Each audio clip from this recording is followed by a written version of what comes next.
til, at det er langt ned fra skolen. Og det var nogen af, du var skolelærer? Ja, lige præcis. Jeg var skolelærer i... Ej, han virker meget sød. Han har et virkelig sødt smil.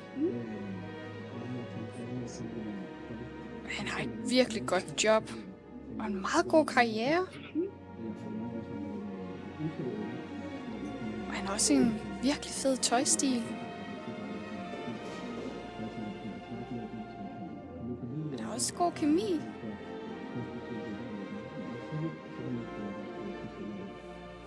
Ej, min onkel er faktisk også skolelærer. Okay. Ja, og han hader børn.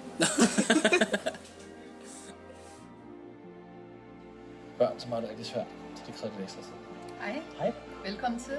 Jo, tak. Er I klar til at bestille? Jeg kunne ikke godt drikke cola lige med dig. Ja, 2 cola, tak. Ja. Han er en gentleman.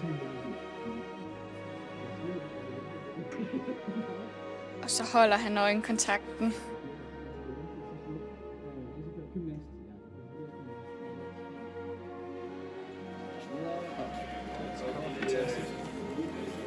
Lækkert.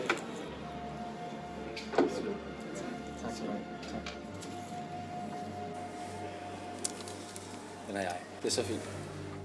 Han er velhavende. Undskyld. Men jeg vil med plastiksugerør i stedet for? De fungerer simpelthen ikke for mig. Ja, selvfølgelig. Tak. Ej, nej. Det går bare ikke. Tænker han slet ikke på skildpadderne og isbjørnene? Tak. Det er bare ikke noget god. Ja. Jeg kan faktisk se min telefon, den ringer. Hej. Hej. Nej, er det rigtigt? Nej, ved du hvad? Jeg kommer nu. Ja. Hej. Ja, det var min veninde, der lige ringede. Hun er desværre kommet til skade, så det bliver nok lige nødt til at smutte. Okay, ja. Men det var okay. hyggeligt. Ja, selvfølgelig. Ja.